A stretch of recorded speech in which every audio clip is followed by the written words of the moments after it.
Imaginez que chaque produit possède un passeport indiquant son pays de naissance. C'est son origine. Ce n'est pas le pays d'expédition, mais celui où il a été fabriqué, cultivé ou extrait. L'origine est essentielle pour appliquer les bonnes règles douanières et éviter le chaos aux frontières. Elle détermine les droits de douane, les avantages ou sanctions, et influence les politiques commerciales comme les quotas ou les interdictions sanitaires. Les gouvernements utilisent ces données pour cartographier les échanges mondiaux, analyser les balances commerciales et anticiper les tendances économiques. En bref, l'origine est le tableau de bord du commerce international.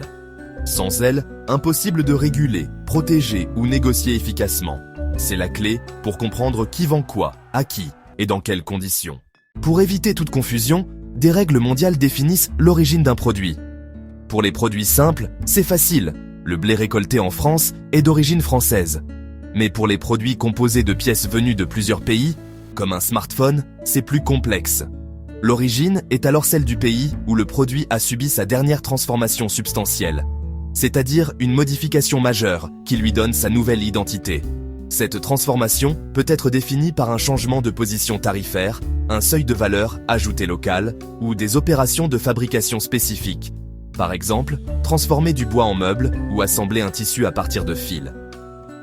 Le choix de la méthode dépend des accords commerciaux et du type de produit. L'objectif, garantir que l'origine reflète une véritable contribution économique du pays. Un simple emballage ou assemblage mineur ne suffit jamais.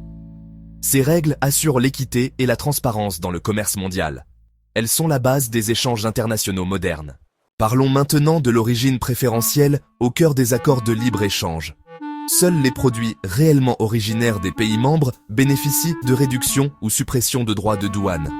Par exemple, pour qu'un produit d'Afrique de l'Ouest circule sans taxe dans l'UMOA, il doit être entièrement obtenu localement ou atteindre un seuil de valeur ajoutée. Le principe de territorialité et de transport direct s'applique. La marchandise doit voyager directement entre les pays membres, sans manipulation dans un pays tiers. Ces règles évitent les fraudes et garantissent que les avantages profitent aux économies locales. La chaîne logistique doit être documentée pour prouver l'origine. L'origine préférentielle est donc un passeport spécial, ouvrant les portes du marché sans obstacle. Elle stimule les échanges et renforce les partenariats économiques. Pour bénéficier d'avantages douaniers, il faut prouver l'origine avec un certificat officiel. Ce document, délivré par des organismes habilités comme les chambres de commerce, atteste du pays de fabrication. Il détaille la description, le poids, les parties prenantes et la déclaration d'origine. Parfois, une simple déclaration sur facture suffit si l'exportateur est agréé. Mais attention, la douane peut toujours vérifier l'authenticité du certificat et lancer une enquête en cas de doute. Si l'origine n'est pas confirmée, les droits de douane maximum s'appliquent jusqu'à clarification. Les contrôles sont fréquents pour éviter les fraudes et garantir la conformité. La preuve d'origine est donc indispensable, mais jamais infaillible. Elle sécurise les échanges tout en restant sous la vigilance des autorités. C'est un gage de confiance, mais pas une garantie absolue.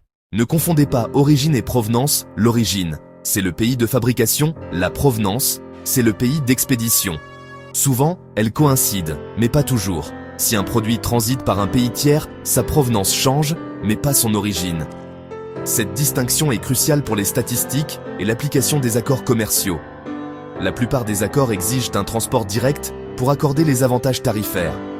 Si le produit transite ailleurs, il risque de perdre ses avantages, sauf s'il reste sous contrôle douanier et n'est pas modifié.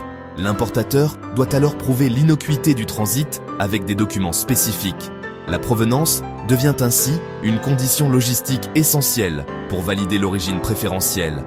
Elle protège l'intégrité du produit et la transparence des échanges. Le voyage compte autant que la fabrication pour bénéficier des avantages douaniers. Outre l'origine, la douane doit connaître l'espèce tarifaire de chaque produit, un code universel qui identifie précisément la marchandise.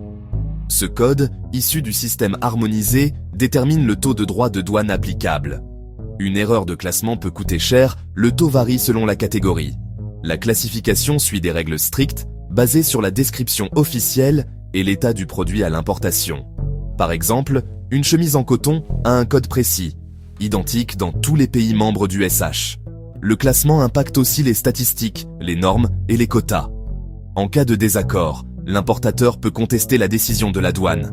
Maîtriser l'espèce tarifaire C'est éviter les litiges et optimiser les coûts. C'est la carte d'identité douanière du produit, indispensable pour tout échange international. Elle garantit la transparence et la conformité des opérations. Un classement précis, c'est la clé d'un commerce fluide et sécurisé. En conclusion, origine, provenance et espèces tarifaires sont les 3 piliers du commerce international. Les maîtriser est indispensable pour éviter retards, pénalités et perte d'avantages commerciaux. Une bonne gestion de l'origine permet d'optimiser les droits de douane et de gagner en compétitivité. Le classement tarifaire impacte directement la rentabilité et la conformité. Les entreprises avisées investissent dans l'expertise douanière pour sécuriser leurs opérations. Dans un monde globalisé, cette maîtrise est un avantage stratégique majeur. C'est la clé pour naviguer avec succès dans le commerce mondial.